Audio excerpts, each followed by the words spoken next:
to Jake Jackets. Gear up to fire the cannon and hit the ice with your host, Jay Ashdown and Jake Gehringer.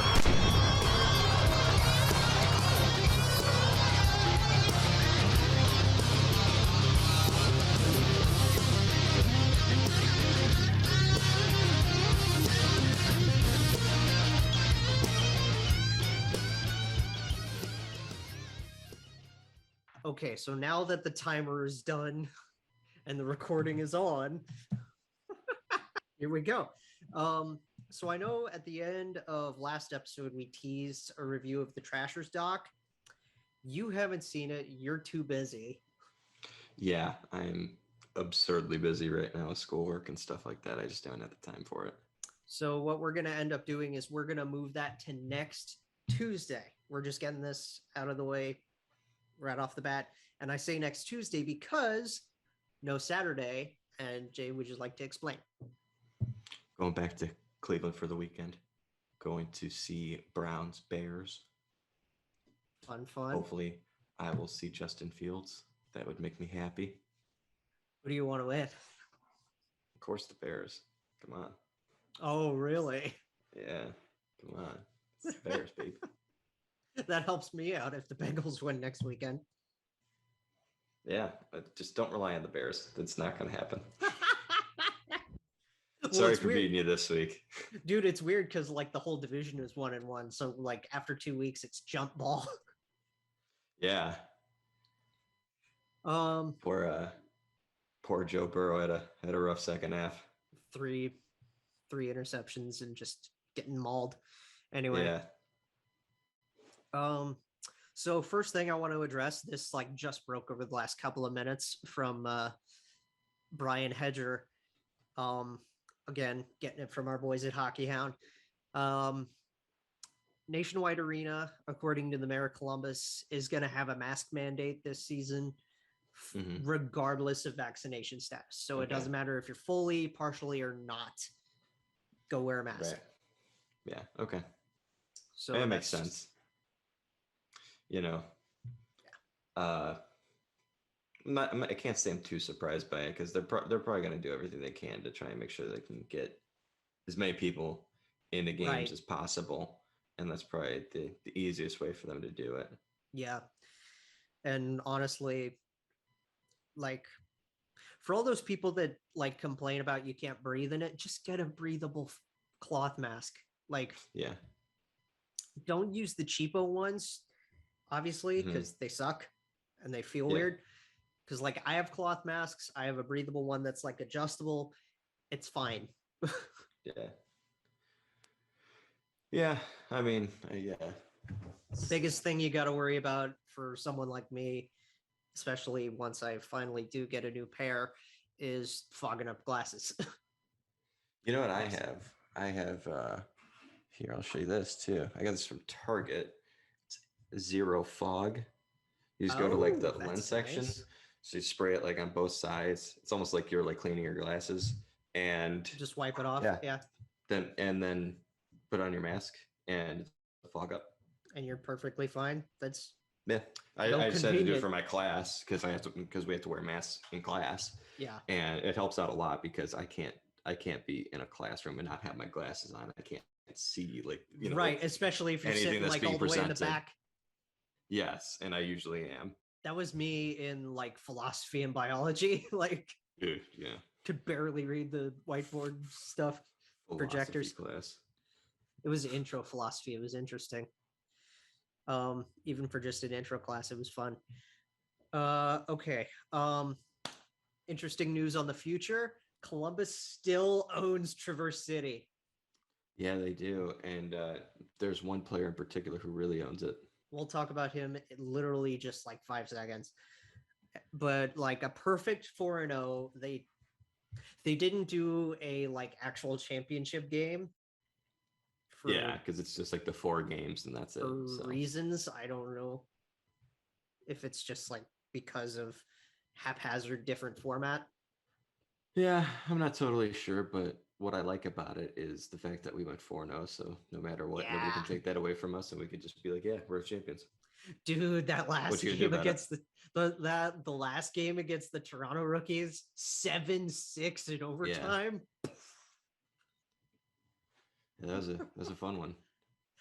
That's A lot hell of of a game. things to look forward to. A lot of players that really stand out, man. I'm telling you. Sillinger, Angle, Angle. Carson looked good. Carson looked good, and obviously, Yegor Chinakhov. Yegor Chinakhov, that's And the what was guy. it? The first 3 games of it, he had 6 goals on 13 I know. shots, which is disgusting. His one-timer is lethal. Got a hat trick in game 3. Yeah. He went 1, 2, 3, and then 0, but still, it's first game 1 goal, second game 2 goals, third game 3. He's unbelievable. There's a lot to Beautiful. be excited about. Guys got a wicked wrister, wicked one-timer. And him and Cole are both at the development camp that starts tomorrow, because all NHL dev camps start as of recording this on the 21st of August. They start tomorrow, or September. Yeah, it's exciting. Do you know what I was Today's thinking Earth, about? Wind, and Fire Day. How did I not know? Oh my god, I didn't even think about that. Yeah, That's amazing. Yeah, I'm surprised I didn't see that on Twitter yet. But I saw it on Twitter like immediately. All I could think about the entire tournament, watching the games, seeing Chinakhov on the right side just firing lasers. I was like, oh my god, you're gonna have Chinakhov on the right side, And you're gonna have Line on the other side. Woo! Bombs away from either of them. That's scary. That's pretty gross. It's pretty gross because that's you terrifying. You remember 2019, when our power play was actually good. The only time it's really been good when we brought in Duchesne and we kept Panarin, and obviously we had Dubois and stuff like that. We had when Dubois cared. Yeah, we had so much talent around there, and we had elite shots like Panarin and Seth Jones, who are right-handed shots, and obviously bringing Matt Duchesne was nice, but he was more playing the front of the net for the power play. Yes. And Dubois was kind of working the half wall stuff. We didn't have an elite left shot. And that we could put on the right side that could fire away. And you didn't have an Ovi's office type of player like Patty yet.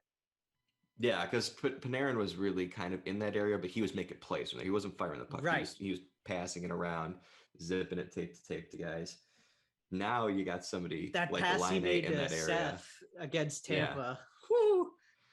Yeah, so you got Line there now, and they're gonna have Chinakhov on the other side. Yeah, and it's exciting because on D you got Zac, right? So and Adam. Yeah, Adam can work things on the second unit. It makes me excited for the future of this team because one of your playmakers on that power play for the future with Line and Chinakhov will be Cole Sillinger. Oof. And Kent Johnson. It's just crazy. We got to be patient because it takes some time for these players to develop. But they're so much to be excited about. They're top end talents because obviously they were taken 5 and 12. Mm-hmm. So 5 and 11 essentially. Pretty much. So hopefully they take a little less time, but still, patience is still patience is a virtue. Yes. And especially when it comes to developing hockey players, we've come to understand that you need to be very patient. You like my Yoda there? Yeah. I'm just not a big Star Wars guy, to be honest with you. Oh, I'm a huge Star Wars guy. I've only seen a couple of the movies. I'm honestly a big defender of the prequels. Okay. And the sequels. I liked the sequels. There's obviously things that I have gripes about right. with all 3 of them, but they're good popcorn movies. Question for you, since we're on Yegor, does he make the big club out of camp? God, we have to see how he does in the actual camp, but it's hard to imagine that. You know what? I'm not sure he's gonna make the team out of camp, but I'd be stunned if this guy doesn't play at least 20 games with the Blue Jackets this year. So he's going to be hard to keep. He's going to be hard to keep in the minors this year. Right, for sure. So essentially say goodbye to the first year, the entry level. Well, I mean, you're still burning that first year of the ELC if he's playing in the AHL. I guess that's fair. This was something that broke just in the live media availability that's going on right now. Rinaldo's not coming to camp, but essentially that's because they're going to send him to Cleveland. Okay. That's interesting. So who knows? Maybe we'll see Rinaldo at points this year, just when we need him. Kind of like when, when Gerby would come up and things like that. Yeah, he's more of a body than anything, to be honest with you. Pretty much. Big news out of Philly. This was another thing that broke. Like a few things like broke right before we started this. Kevin Hayes had abdominal surgery, and he's out 6 to 8 weeks, so he's going to miss the start of the year. That's tough for him. That's really and it's a tough break for Philly as well, but because he's such a good player. So yeah, he's one of their best. He's their second line center. Like he's huge for him. He's a big guy too. Yeah, he does many things. Well, he's big for the penalty kill. That's where they hurt the most. Like not just his offensive production, but how well he does on the PK and his chemistry with guys like Farabee. Absolutely. That's a big loss just for like at least the first month, maybe. Hopefully they got the depth to cover that. Like with guys like, I don't know, Morgan Frost. I know he needs to make a step.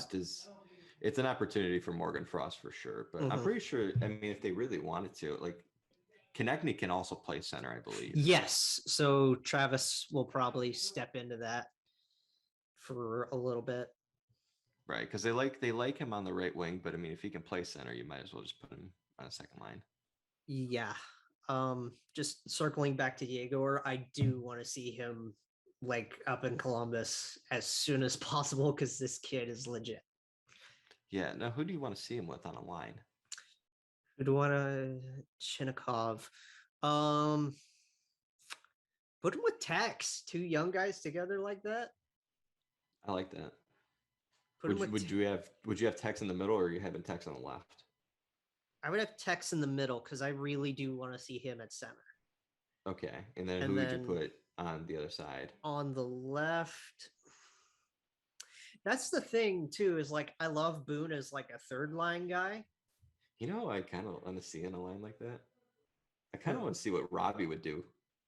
Robbie, yeah, that would be a little bit of speed like and skill. Robbie, Tex, and Yegor, that would be fun. I don't know why. I feel like that's a line that would work. I think so too. That would be really fun. That was Stenlund that had like the golf swing goal last year, wasn't it? Yeah. Or no, Bemstrom. Was that? No, I think it was Stenner. It was one of those guys. It was Robbie, Stenner, or Bemmer. Like one of them just completely golfed it out of midair and just blasted it. Is that like the one where like? Because I'm thinking like was that one of the 3 goals that Bemstrom had in his hat trick? No, I don't remember that. Okay, then maybe I'm thinking of a different one. Now that I think about it, it sounds like that was a Stenlund goal. Okay. Anyway. Yeah. So tough break for Kevin, especially after just losing his brother. Yeah. And now he can't play for a while. Did you see the tattoo we got for him? No, I didn't. Yeah. He got a tattoo in honor of his brother Jimmy. It's weird because like when we record this, obviously we record Zoom meetings, so we do a lot of visual stuff that a lot of people on like our Spotify and Google and stuff can't really see. So we should probably start explaining that. So showing, oh wow, like just a big J. Script J. Yeah, that's beautiful. And then it's got some quote on it that kind of having trouble reading, but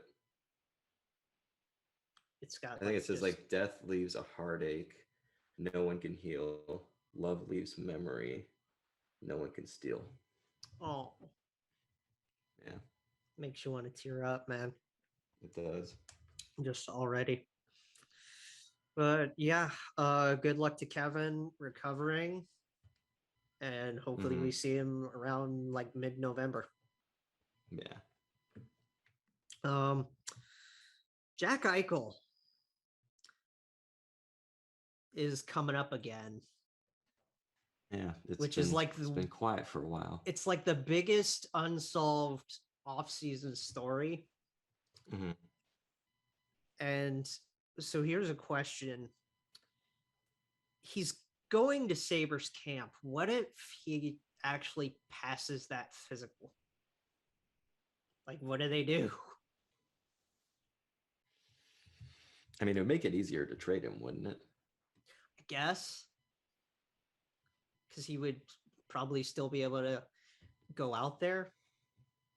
So then he could recoup some value. I just don't see him being able to. I mean, he's in so much pain with it. Like, yeah, it's your neck.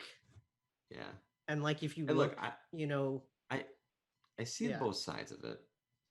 Jack Eichel's in constant pain. God, could you imagine your neck just having that kind of pain 24/7? No. I just had neck pains last night, but I'm just no. Yeah, but like at the same time, like it's a little heartless, but like I mean, I can understand why the Sabres would say, "Hey, look, they're so adamant in we this one would rather procedure. you not get we would rather you not get the procedure because no, they'd rather him get a different kind of procedure, is what they're saying." Okay, so like the different kind of procedure, though, that's a procedure that like their concern is the procedure that Jack Eichel wants. It's not one that we've seen often, and it's not something we've seen in the NHL. Yeah, and the concern is that it will hit the shelf life of his career. Right. So, like, I understand where the Sabres come from, but like, if he doesn't want to play there, just let him get the surgery he wants. He's not going to be with you anyway. If he doesn't want to be there, that's the thing, is get the deal done, and then whoever he's dealt to can give him that medical clearance. He can file his grievance, and then the sooner that gets done, sooner the surgery gets done, and then the sooner he can probably get back on the ice. The problem with this kind of situation is it's it needs just to be done. It needs to be done with a team that's okay with him missing time. Right. Because if you're going to be trading the assets that you want to trade, I'm not going to give up my first round pick for Jack Eichel if I'm not that good of a team, just to add an elite player who won't play for me, and then that pick's going to be really good. Right. The timeline of the trade needs to make sense. Because, yeah, if this is Jack Eichel we're talking about, you don't want to miss out on having Jack Eichel in your lineup. Exactly. Because he's, when healthy, a top 10 center in the National Hockey League. Absolutely. It's tough. It's really hard to like just wrap your head around. Yeah. But that's all we've got on him as of now, is just, yeah, if he fails it, then, I mean, they could put him on IR and then trade him. I don't know. Yeah. Could you imagine? Tampa Bay Lightning. No, I'm kidding. Good God, no! Don't scare me like that. That'd be the funniest thing. People that'd be the worst. Upset. People would be so upset. God, that would be the worst thing. Because I mean, they're already doing it with the Seabrook contract, and hey, at least Stamkos is healthy for now. Jeez. Yeah, yikes. Rangers, speaking of the Rangers, because they're like still the top destination probability for Jack. This is a quote that came out. I can't remember exactly who had it, but Panarin straight up came out and said that he does not want to be the Rangers captain. Like he I didn't flat think out he was just said going to no. be. I didn't think he was going to be anyway. No, It always felt like something that they were just going to give to Mika. I would love to see Mika. Either him or Chris Kreider. Chris makes sense. Mika makes sense. Fox makes sense eventually. Yeah, I don't know if he's necessarily ready for it now, but that's kind of up to them. Yeah. Because we see how unbelievable of a player he is, but Mhm. I don't really know. I don't watch enough Rangers games to know if he's a good leader. Right. You know what I mean? And Panarin's a star player. And obviously, I don't know what his leadership qualities are like in a locker room or whatever. Mhm. If he wears an A, good for him. Like I know he did this last year when they had nothing but. Right. But it's like, I don't know. I see him as a star player that can put up points for you. And the thing is, when you're wearing a letter, you have way more responsibility than just that. Yeah. I mean, some of the best leaders in the league don't put up a ton of points.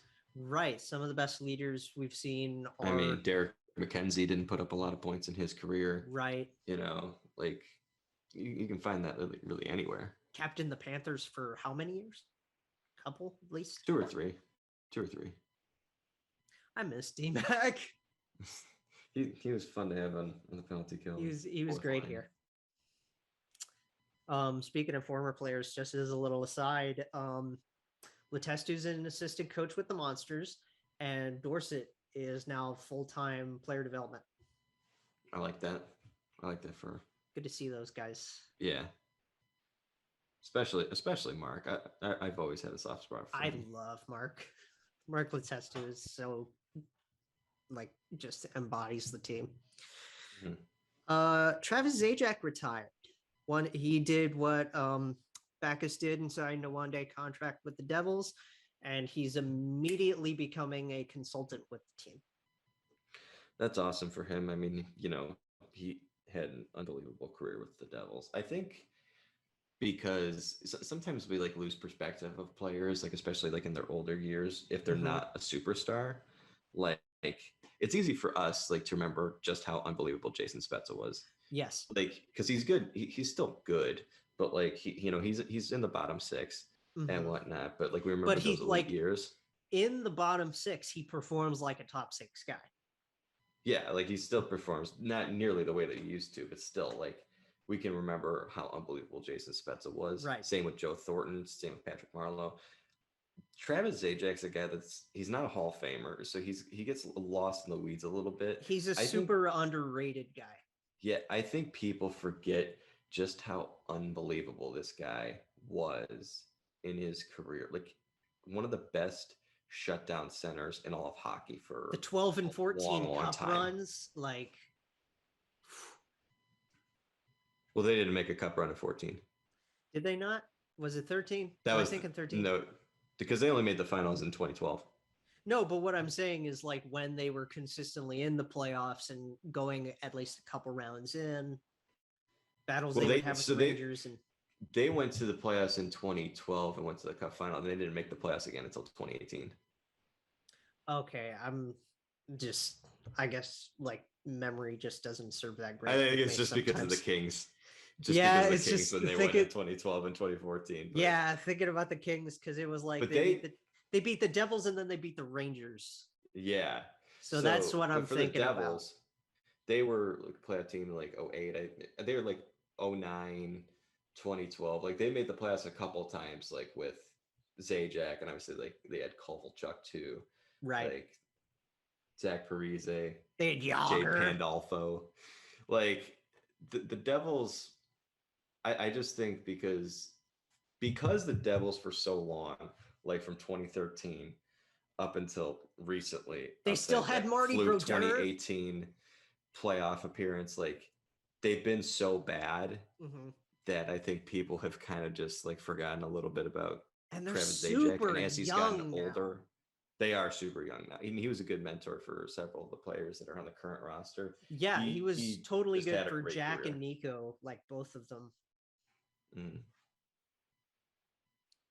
Mm. I just thought it was funny because it was like Lou was bringing in all these former Devils, like Palmieri came back and Andy Green came back. Zach Parise's over there now.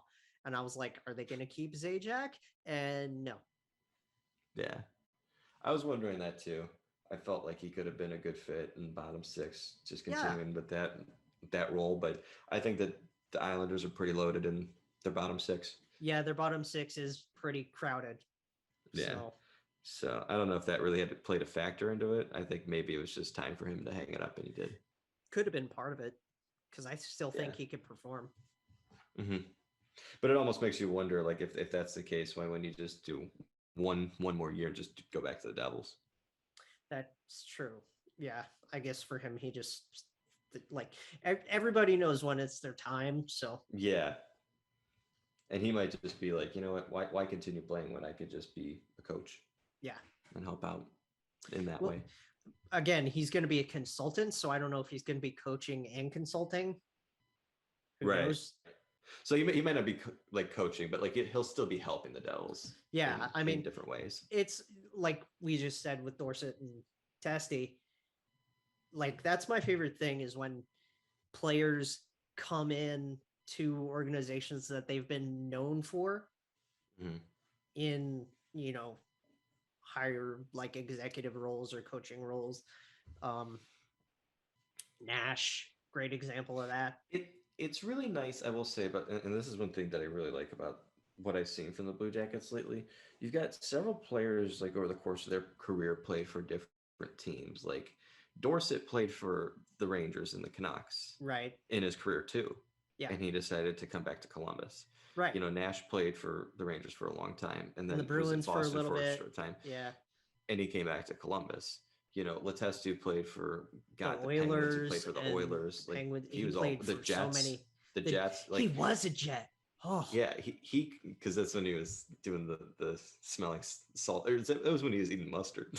When he... It was one of the weirdest clips ever. But you remember when he came back to Columbus? Yeah, remember when we had all those Uncle Test tube photos and things made? Yeah, and what was that? I think Chris Clark came back to Columbus too. I mean, he was a Capital for a while, and like he was working with the Blue Jackets in some role too. I think that was before me.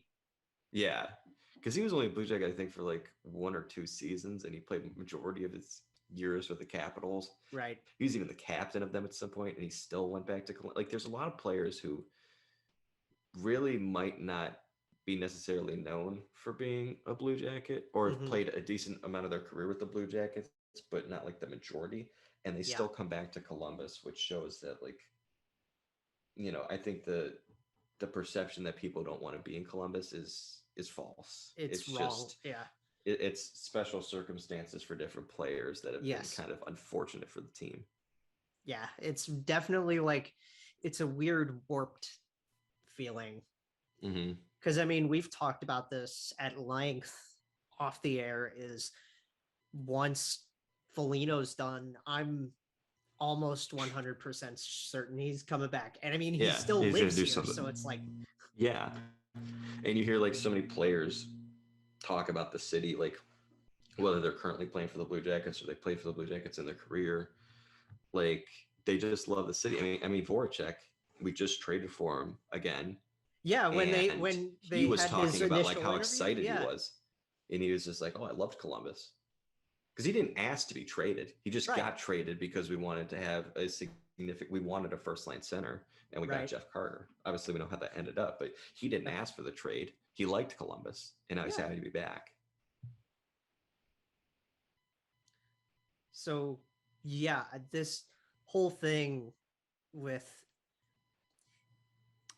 again, just to put a bow on it, it's always nice, and I mean, we put this in our team's perspective, but having players that love and embrace your city, I believe helps perception of the market, even if you're in a smaller quotes market.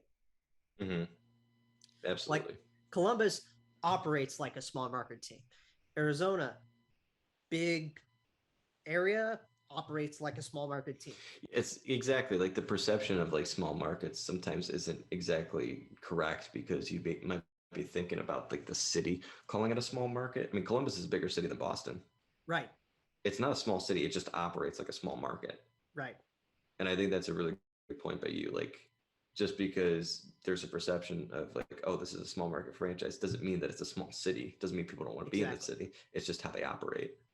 It's a weird perception thing that I think a lot of fans need to like let go of. Yeah.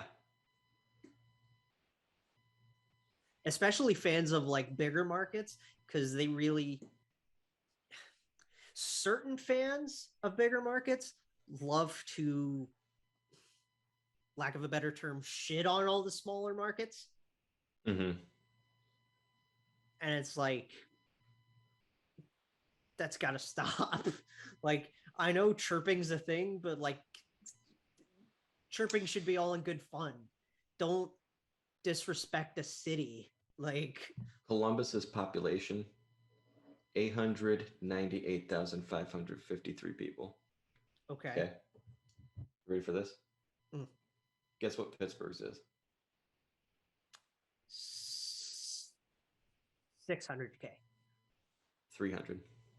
300,286. So like that's the perception. Like people would imagine, like if you don't actually think about the numbers, people would think that Pittsburgh's probably a larger market than because of success they've had. Yeah. Because of success. Because I mean, you got the Steelers, you got the Penguins.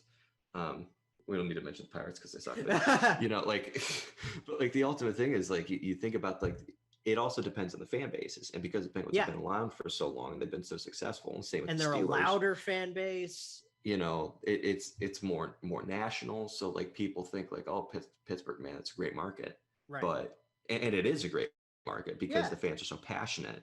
And when you have passionate fans, that definitely makes for a great market. It's not to say that Columbus fans aren't passionate. It's just they don't have that reputation of team success. Mm-hmm. But yeah, Columbus is almost 3 times the size. Yeah. Of Pittsburgh. So and people had no clue. Right. Nobody would guess that. Because nobody cared. Yes.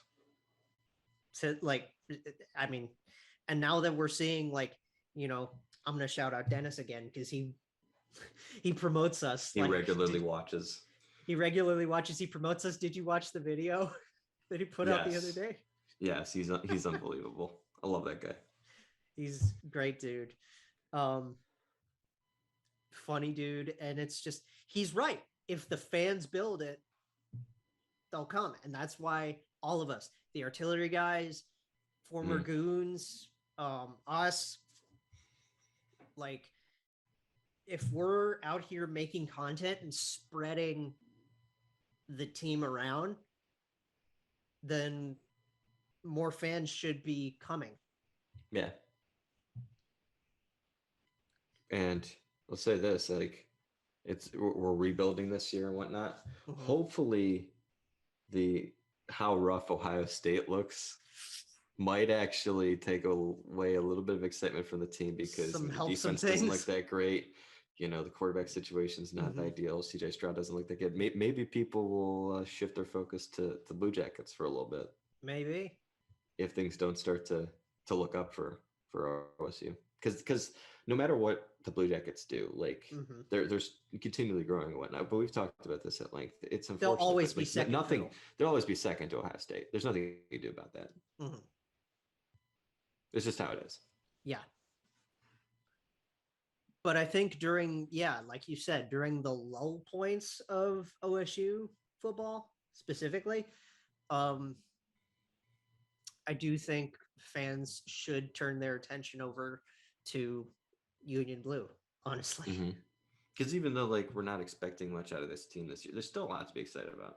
We got a goalie in Elvis Merzlikins who has this huge chip on his shoulder. Heart and the soul of the team right now. You've got one of the best young defensemen in the league in Zach Werenski, and you've got a really good young prospect in Adam Boqvist. You've got one of the premier just talents in Patrick Lanning. Still has a lot of his game that he's got to put together, but I mean, unbelievable shot. And premier two-way talent and Oliver Bjorkstrand that's finally getting some recognition. Absolutely. He's unbelievable. Like there's a lot to be said about with this team. So yeah, hopefully people tune in to at least get a glimpse of it. Oh yeah. I'm very, very excited. This year's going to be crazy. Anyway, so yeah, Zajac, good for him. Hope he has success. Of course. We were talking about this because, what was it, a day or two ago they did this? Full-time Kachinas almost are back, and they're beautiful. Yeah, the weight away jerseys for the Kachinas are unbelievable. Especially having a guy like Chychrun model for it. I love it. Like, they look amazing. They're even better than I could have anticipated they would be. It was funny because I remember seeing on Twitter the Coyotes account like tweeting at this guy Connor, who like 2 months prior was like, "Do it, you cowards!" And he was like, "We hope you're happy." I saw that. That was great. That was hilarious. Did you also see the picture that was like the black Kachina being modeled by Kessel and then the white Kachina being modeled by Chychrun? Like the side by side. For anybody who's viewing. For anybody watching jersey on YouTube, it's, oh my God, I love it. But yeah, Kessel was modeling the black and someone responded. Just the side by side. Someone responded to it and said, "I want an Andrew Ladd jersey." He might play. He might have to.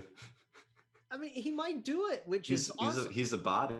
He's a body. He might as well. I still want to. I want to see him play. Yeah. Like, honestly. And then the one thing that threw me off was, I mean, you explained this to me yesterday in text, that the red howling face is essentially the new alternate because they're still wearing it for like 8 games this year. 8 games, yeah. So it becomes essentially the new alternate jersey. Because I don't think they want to like just scrap that like era from, their history. Because it very much encapsulated like the modern Coyotes and whatnot. Yeah. But the throwback to the past and kind of bringing it back for it at least creates some like new excitement around the team. For Donor and Kachuk, throwing it back to those guys. Because like the problem with them was like the Howling Coyote and like just the jerseys that they've worn like over the years for like say last 20 years. They're not bad jerseys. They're nice. No, the problem is it's impossible to replace the Kachina because it's just unbelievable. It's just that kind of a beautiful. It's like the original Jets, right? With that design. I really want to see like what they did with the Heritage Classic jerseys, and I think they're doing this, right? They're doing that as a third. I believe like so. Some form of that as a third this year. The Jets have done an unbelievable job too, and how hilarious it is that those two franchises are connected, the Coyotes and the Jets. Yeah. So like just over the history, like the Coyotes history back when they were the Jets and now the Coyotes and even just the Jets since they've come back. Them keeping the record still makes me mad. It's weird, but like it's nice. Like they've had really, really nice jerseys over the years. Yeah, the jersey history is beautiful for both of those. I mean, even with Winnipeg going back to Atlanta, like the baby blue Thrashers jerseys. Baby blue was fun. Yeah. The maroon was a little off-putting. I wasn't a fan of the maroon, but like the baby blue and the whites it was were nice. Unique having like the Atlanta script, like the Atlanta lettering along one shoulder, and then like shoulder patches and stuff. It was unique and kind of fun. I sadly do not have it on me, but but one time, when I come back this week, I'll bring up my my Danny Heatley jersey. Yeah, there you go. Bring back the thrash. Back the thrash, yeah. Yeah. And again, like we said, next Tuesday for a week from now, again, we'll finally do trash. God, I can't wait to talk about that documentary. It's so wild. I can't get it out of my mind. I gotta watch it again. I have to watch it for a first time. You will love it. It's insanity. Nolan Patrick got signed. Yeah, it was a 2-year deal, right? 2-year deal. No, 3 years. Oh, 3 years? 3 years. Well, that's even better than I expected. Yeah. So I do. Again, we talked about this when he got traded there with the migraines and everything he went through too. It's just, I want to see this guy do well. Yeah. It's interesting. It's funny being with a 3-year deal. It's kind of a situation where ahead, you're the Golden Knights. You didn't draft this guy second overall. So like right. The money that you're paying him for the next 3 years, if this guy is just like a third line center, you could live with that. Yeah. If he's anything more than that though, that's awesome for you guys. That lives up to his second overall potential. Yeah. Yeah. Or second overall hype. Second overall crabs. Shout out to the SDP and Discord. The crab thing is the best thing. Yeah, I'm not gonna lie. Like I've not kept up with it, so like I still you have to in look there? into it. I don't know. You gotta I'll have to check. You gotta join, and then we can probably just bug people about the show. Yeah. No, we won't bug people too much because obviously like, Robert and everybody over there on the admin and the mod team, they're doing a good job. I do love that Jesse embraced the whole crab thing though. I bought a hat like immediately. Yeah, you showed me the hat. Yeah. That's pretty awesome. It's great. Jesse's a good guy. Yeah, I love Jesse. I love them all. They're good people. They're all amazing. But yeah, shout out to those guys as usual. Shout out to those guys because they're unbelievable. Shout out to Jesse's divorce attorney, also doing a great job. No, Jesse is Bill Gates' divorce attorney. Oh man, fun. Yeah, Kachina's beautiful. Love it. And the Kachina is center ice, like the full-on logo. It's also good. I still kind of wanted them to keep the crescent moon, but that's just me. I think they'll do something to kind of keep that in line with their marketing. Yeah. And Patrick, hoping for a bounce back. I really want to see this guy succeed. Like we've talked about this before. Even if you're a rival fan, cheering for individual guys is okay. Oh, 100%. Especially if they go through things like that. Yeah. Yeah. Like, how many times have we said this just around hockey Twitter, embracing Oscar and oh yeah, what he went through? I don't care what team you hate. Like, I feel like just about every normal person has one player on a rival team that they like. Yeah. Like you just watch them and you're like, I like that player. Exactly. I hate that they play for that team, but I like them. You know? Right. Who's that guy for you? I feel like the answer it can't be the answer anymore. I feel like it used to be Tanev. Okay. Am I wrong about that? No, it wasn't Tanev because I didn't really know too much about Brandon Tanev at that point. Because I just kind of did it for the meme. Okay. So if I'm picking specifically from the Penguins, which obviously they're our number one rival. That's tough. I would say now probably Kapanen. Okay. I love Cappy. Yeah. What about you? This is going to be the weirdest barring a answer guy, ever. okay. So barring a guy from the big three, Sid, Gino, Chris Letang, barring those three. I wasn't going to answer any of them. This is going to be the weirdest answer ever. But I fucking love Teddy Bluger. Dude, Teddy's fun. Dude, I love that's a guy. I'd love to have him on the Blue Jackets. Teddy's fun. He's awesome. Guys like Gensel, really underrated. Yeah, you know, Gensel doesn't get any love. Gensel's on my nerves because every time he plays the Blue Jackets, he's like, "Oh, I'm gonna score at least 2 goals tonight." Right. And I'm just like, please stop. And Brian Rust too. Think about him. Brian Rust is probably one of the most underrated players. Anyway, we got Like grossly underrated. Yeah, absolutely. Anyway, tangents, because we always go on these tangents. They're usually my fault. Sometimes they're mine. Like the 32 thoughts thing. Usually they're mine though. The 32 thoughts thing from last episode. I was hoping Merrick would say something on Twitter, because I had an interaction with him on Twitter before. It was fun. I think I was a really nice guy. I was teasing him about. I follow him though. I think I was teasing him about something with like Amel or something. But yeah, fun little interactions like that are always fun. Mm-hmm. Going back to the Jets, I gotta find. So Sami Niku got his contract terminated. He's out on conditional waivers, and it's rough to see.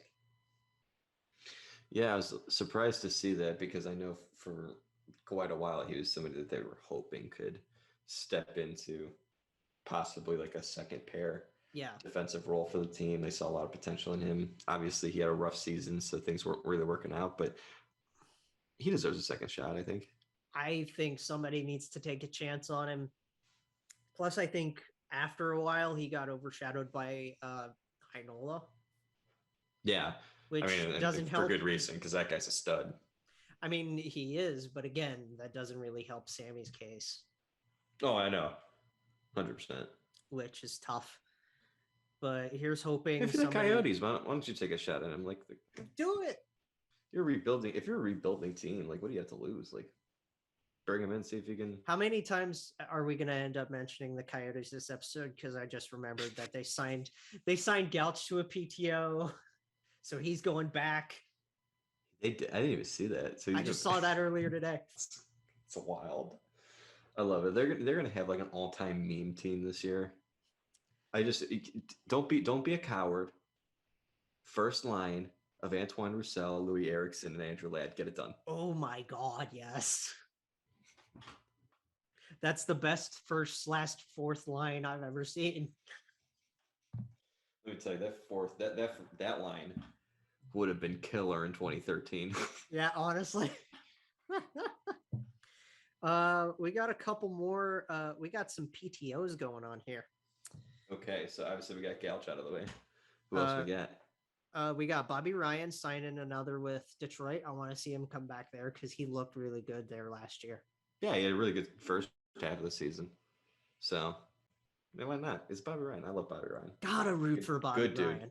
Dude. We just talked about players that you just root for. He's 100% one. Absolutely. After going completely sober like that and missing all that time going through the program. Yeah. It's just such a good story. Mm-hmm. Again, Oscar, Patrick, Bobby. It's weird how they all, like, I know I just mentioned one by his first name, but like two of those three have first names as last names. Yeah. Nolan Patrick, Bobby Ryan. And there's Oscar. And then there's just Oscar. Do you remember Cody Goloubef? I do. You remember that guy? I do remember that guy. He was okay. He was a player. he was a body. He was fine. He's got a PTO. Where at? I gotta look through my notes just to find it again because Zajac. Please tell me Vancouver. Montreal. Damn, Vancouver would have been a lot funnier. Vancouver would have been fun. Just so I could be like, oh, the problem is still their defense. Yeah. Have been solved. Cody Goloubef. But yeah, he's got a PTO in Montreal. I don't know if I see him getting a spot, especially with guys like Romanov. I mean, he'll probably just sign like a 2-way deal and play most of the season in the minors and be depth. Yeah. Something like that. More on the Habs. So do you remember how Jonathan Drouin didn't play a lot last year? Yes, I do remember that because he left. He took himself out. He was struggling with mental health and anxiety. And so yeah, I was awesome. just gonna. Okay, so the article came out in the Athletic yesterday, and this was just attributed to writers, just staff. Like there wasn't one particular name on it. Right. It was, so he finally came out with why he was out. And it was anxiety, which he says he's been struggling with that for a few years, and insomnia. He was struggling to get sleep. Yeah. Wasn't feeling good because of it. We, as you know, a college grad and a college student, know about these kinds of things to a certain degree. Yeah. Because I mean, you can't help it. You can't help but have anxiety and stuff like that, and just like I don't really struggle with the sleep. What I struggle with is sometimes just getting out of bed in the morning. You know what I mean? I wouldn't say this is, I'm not self-diagnosing or anything, but I definitely have nights where I just don't sleep. And then time rolls around where I'm like, I guess I'm staying up all night. Right. Yeah, those nights are rough. Like I don't have those nights often, but I've had them before. They're not fun. I have nights like that with this friggin' show, and you know it. Oh yeah, that's because like there's so much to do with it. Because technology is perfect. Pain in the ass. Yeah. It's just I feel so bad for him that he had to go through that, but I'm hoping he's in a better place right now. Yeah. And I think he's gonna have a killer season as a result of it. Do you think he plays first or second? Because he might slip down to the third. I would put him on the second line. He says he's willing to play center. That's true. He wants to go back to significant. Center. I think they're gonna, and it's necessity because they don't have a lot of centers. So right, especially with KK out. Yeah, you lost Kakiniemi, so you bring in Christian Dvorak, which helps. Yeah. I think first line Suzuki, second line Drouin, and then third line Dvorak. And if you don't like the looks you're getting from Drouin at center, you can move Dvorak up to the second line at center and move Drouin back to wing. Yeah. They at least have some flexibility with him. Easy problem to solve. So there's going to be a lot of experimenting this year for Montreal. Oh yeah. It's going to be huge to see what they do, especially back in the Atlantic. Like, ugh. Yeah. Facing off those scrub teams like Tampa, Boston, Florida, Toronto, Florida, and then having to go up against the elites like Ottawa and Buffalo, Detroit, and Buffalo. Dude, Ottawa's actually looking good. If I'm being honest. You know what? Ottawa's not as bad as it used to be. So no, they're really gonna look a lot better this year than people think. They're a team they just got to get Brady done. They're a pain in the ass to play against. If they get goaltending, they're never an easy out. Right. No, they'll always play hard. And I like DJ Smith a lot as a coach. I love DJ. Like he's just a player's guy. That team's gonna look really good, and a lot of people are gonna probably sleep on them more than I still think they're a year away. Yeah, 100%. Like they need to take a little bit of a step where you can look at them at the end of the year and be like, okay, yeah, this team next year should make the playoffs. Yeah, I see them surprising a lot of people this year. I almost wouldn't be surprised if this season, like if they just miss out, I would be completely okay with them, like just barely missing. Right. I think for them, what's probably going to happen, they'll probably get off to a slow start, be a little average, not going to have a great record. And then last 2 months of the year, they're going to be one of the hottest teams. They'll miss the playoffs. They'll miss the playoffs, but those last 2 months, you're going to look at that and you're going to be like, yeah, like they did last year. That they're a threat next year. Last year, they did that exact thing. Exactly. I see that happening again this year in a full 82 game season. Oh, yeah. It'll be fun. NHL Network has Team USA stuff. What do they have for us? Okay. So I have a screenshot from Hockey Hound about what they think the lines are going to be. And this is just forward lines. This isn't D's or goalies. Right. This is just forwards. And then the screenshot of like all the notable players. So what do you want me to do first? You want me to go through combos or just list the forwards? Combos. Combos? The Okay. combo guy. First line, Alex DeBrincat, Austin Matthews, Patrick Kane. Ooh, Right? I like Oof, spicy. Second line, Jake Gensel, Joe Pavelski, Brock Besser. That's interesting. Pretty interesting, I right? do like Besser with Gensel. Yeah. Pav's up there. He's proven he can still play Yeah, high he's still play at a high level. But I don't know. I'd like a little bit more youth up there. I mean, that's the thing is, okay, so third line, a little bit older. Max Pacioretty, JT Miller, TJ Oshie. I wouldn't mind seeing JT Miller on the line with Besser and That you got Gensel, chemistry only there. because you got the chemistry there between Besser JT and Brock. JT. Yeah. And then rounding it out, oh my God, this fourth line. Kyle Connor on the left, Vinny Trocheck at center, Blake Wheeler on the right. That's your fourth line. Why is Kyle Connor on the fourth line? I don't know. I would rather have him. I'd rather have Pacioretty on the fourth line than Kyle Connor. Hell, I mean, I'd have it so like Pacioretty's on the fourth line on the left, and then Gensel on the third line on the left. Put Gensel, put Connor at second with Pavs and Bess or something, or like Miller and Bess.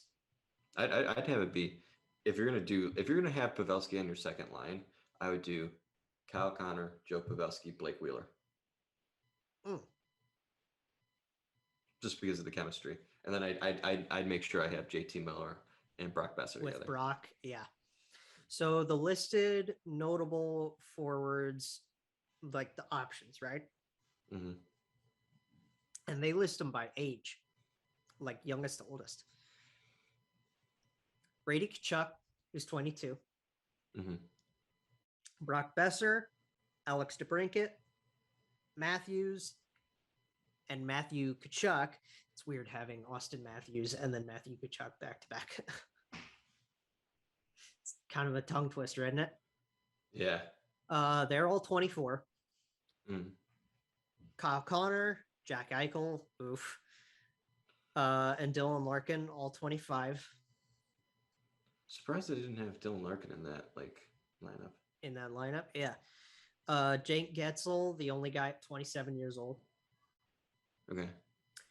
Johnny Gaudreau, JT Miller, Vinny Trocheck. They're all 28. Okay. Vinny is supremely underrated. Mm-hmm. Like, holy cow. And then you have Kevin Hayes as the only guy at 29. Mm-hmm. Rock Nelson, who's 30. Mm-hmm. Patty Kane and Patches, 33. Yeah. TJ Oshie and Blake Wheeler are both 35. Mm-hmm.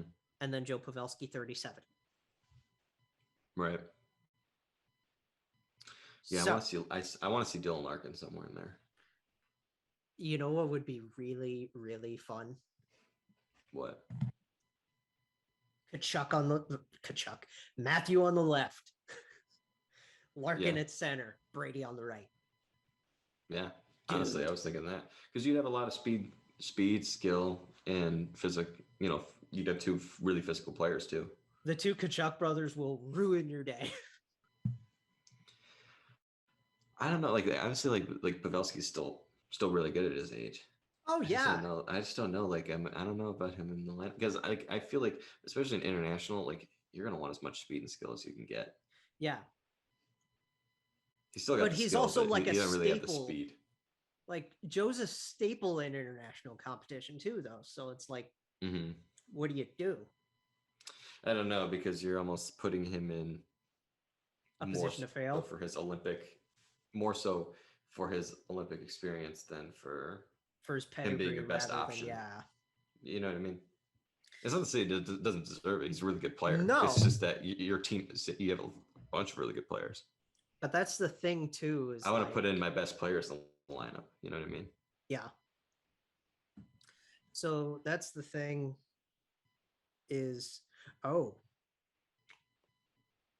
okay. Never mind. Just little tangent. This is from The Athletic. This is wild, weird development from about an hour ago. So he's reporting to, okay. So we mentioned Ronaldo and how I said he's going to go to the Monsters. Mm-hmm. What John Davidson is saying, he's not welcome at camp and not joining the team because of vax status. So again, vaccinations getting in the way of things, and maybe not getting in the way of things, but being an issue that doesn't really need to be an issue. So he hasn't gotten the vaccine. Yeah. And they don't want him even going to the Monsters camp. I don't know if they said they don't want him going to the Monsters, but he's not coming to, he's unwelcome at camp is what this headline says. So, oof. Yeah. Which is weird because he signed the contract. Yeah. I feel like, yeah, that's weird because I feel like when you sign that contract, that would be like something that you would have a discussion about. Yeah. Unless it's his plan to like maybe not go to camp and then get the vaccine like right before the season. And like, I don't know. Then go to Cleveland or something. Yeah, I have no idea. But I mean, if this is an issue and he doesn't want to get it, then why'd you sign him in the first place? Yeah, it's weird. It's like Lefebvre, right? Yeah. I don't know. But yeah, I just came across that and wanted to mention that. But Team USA, all the options are awesome. Let's be frank. It's not going to be quite as gross as Canada's lineup, but no, but still very good. They're going to medal. Like, I have a good feeling they're going to medal. I hope. Yeah. There's a lot of good talent out there, man. I mean, Canada, Sweden, Finland, Russia. Yeah, Russia's. Yeah, hell, like even the Czechs aren't the Czechs and the Germans. Like, Germany's pretty underrated because I mean you got Grubauer in net. I didn't know Grubauer was a German guy. Yep, Grubauer. Leon and Mort Seider. You got Stutzla. You got Leon Draisaitl. Trying to think. I feel like there's Dominic Cahoon's the other one. Cahoon is German. That's right. Yeah. So they're not totally an easy out. No. Just because they've got some pretty good talents. Yeah. Front. Now they don't have a lot of depth, but you know who also is very underrated is Switzerland. Yes, Nico's. I mean, they got Nico, they got Roman Yossi. Oh, they do have Yossi. Nico's going to lead the way for sure. Yeah, they've got some other good players too. I'm trying to think of like the Swiss guys. Niederreiter. Nino is. Oh my god. Yeah. It's weird thinking about guys in certain nationalities that you don't really think of. Yeah. Being that kind of being where they're from. Hell, even Denmark. I mean, Bjorkstrand, Lars Ollie, Eller, Freddie, Nick Ehlers, Freddie Anderson. Yeah. It's awesome to see because we're seeing so many other countries who previously have been so low on the totem pole. They're getting some really good NHL talents. They're really starting to build it up. It shows that hockey's really growing globally, which is what it's awesome for the sport. That's something that I think we talked about it before we started last episode was when Daly was doing the interview with American Frege. He talked about one of their biggest goals was to internationally grow the game. And they're doing. I mean, Latvia, they don't have any elite talents up front, they have Zemgus Girgensons and Teddy Bluger, but they're not going to be an easy out because Teddy they got Bluger Brickwall from Elvis. Riga, Latvia. They got Brickwall Elvis in net. Yeah. So that even they're not an easy out because they got El Vesna in net. Yeah. it's fun. Like I'm excited to see all the countries because you know you get to see so many different players represent their countries. It's a huge grab bag this Olympics. Like, whew. It's wild because this is probably the most talent globally I think we've ever seen. I think, yeah, I 100% agree with that. We're gonna see more upsets, I think, than we've ever seen. Yeah. And that doesn't mean that like Canada is gonna lose to like fucking Austria, but like you know what I mean? Like we're gonna see some games that maybe people wouldn't expect. Like Slovakia could lose to, Slovakia's been pretty decent, right, with NHL talent.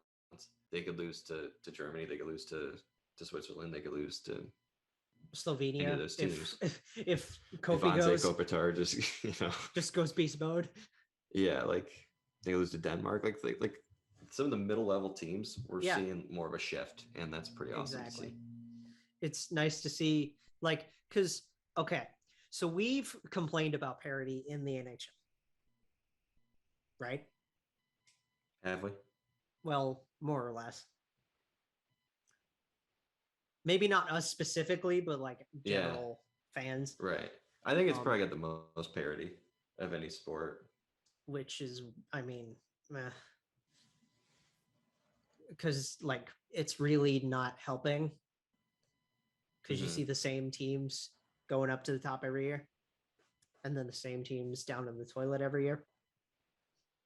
Yeah. The problem is like it's real quick. Like you see like baseball. Baseball is like ridiculous because like there's no cap. So like, right. Oh my God, the Dodgers are going to spend like $900 million every year. Right. The Yankees are going to go out and like spend the Yankees, billions. Yeah. You know what I mean? Like that gets frustrating. Basketball, it's like, oh, whatever team is LeBron. Like, like it's always LeBron and Steph. Like that's it. Yeah, it gets annoying. KD too. At least it's like hockey. Like we see droughts that get ended. Like sure, the Blackhawks won 3 Stanley Cups in the Kings last won 2 decade.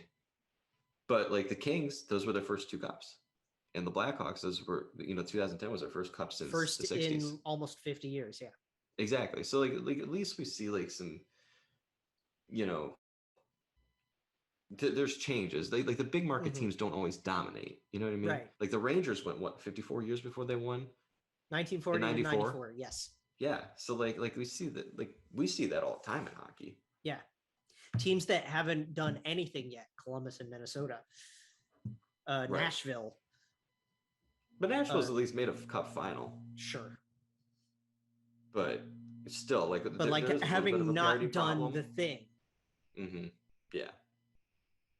It's just weird with sports how it works sometimes. Hockey, I think, is the best with it, but like they still have their issues. But that's the thing too, is like getting back on, so we talk about parity in the NHL and how it sucks most of the time, especially with like the makeup call kind of thing. Yes. Yuck. That's ridiculous. Yeah. And I mean, we talked about it last episode with Connor calling everybody out. But internationally, seeing parity like this is fun. I think. Absolutely. Like it works in international hockey because it's like you have countries that aren't known for it finally coming into their own. And like, now granted, with like the parity at the top, like Canada's always going to be good. Yeah. The United States is always going to be good. Yes. Finland and Sweden are always going to be good.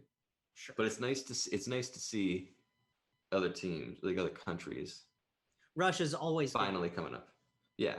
It's nice to see like Latvia's better now than they were 20 years ago. Yes. Switzerland's better now than they were 20 years ago. Denmark. Germany. Denmark. Yeah. Slovenia. Like, yeah. A lot of countries are significantly better now than they were 20 years ago. And I think that's an example of how the sport's grown internationally. Yes. And that really helps. That really helps. Last thing. So I saw this break literally 20 minutes before we started recording.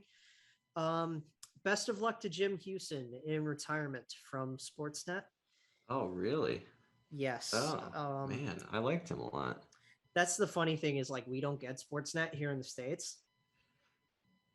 We don't, but like just like watching like highlight videos and stuff like that. Like I Yeah. always loved hearing his calls. Yeah, exactly. He was good. 42 years, 64 years old. Damn. He's Man, done happy it his retirement to him. whole life. That's a hell of a career, man. Crazy resume. Perfect resume. Yeah. Like, because he's got Olympic golds in there. He's got plenty of cup finals, I'm sure. Mm-hmm. He's got a lot of really good stuff in there. So all the best to Jim Hughson in retirement.